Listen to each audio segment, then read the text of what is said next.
Bizi kor görmenem ölüm var.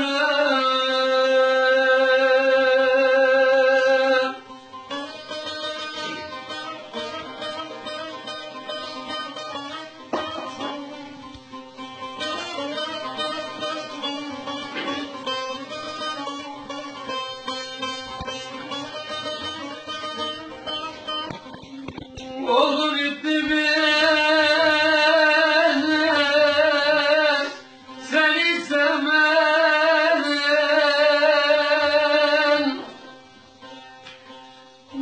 Ah yeğenlerim de yine bize gülmeden.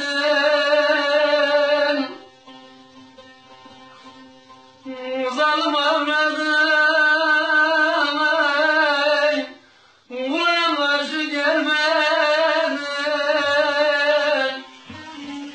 Ah bizi kor görmeden ulan ölüm varım.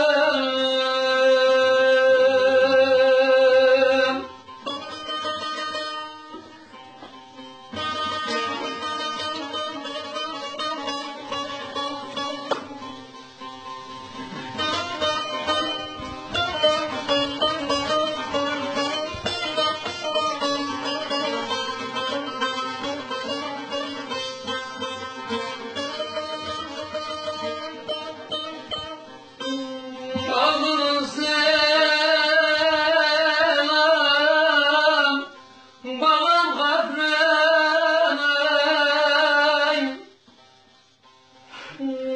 seni Allah etmiş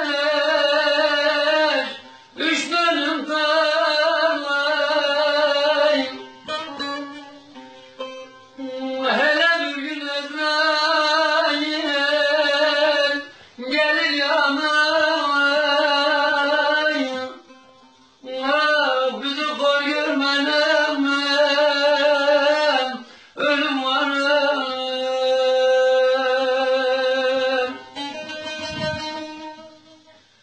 Hele bir gün Ezrail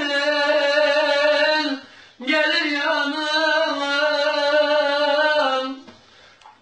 Bizi kor görmenem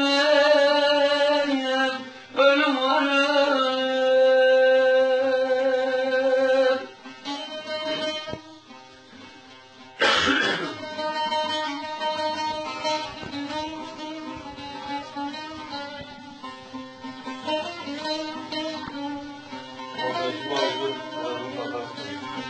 Bizi yapalım, söyleyelim işte.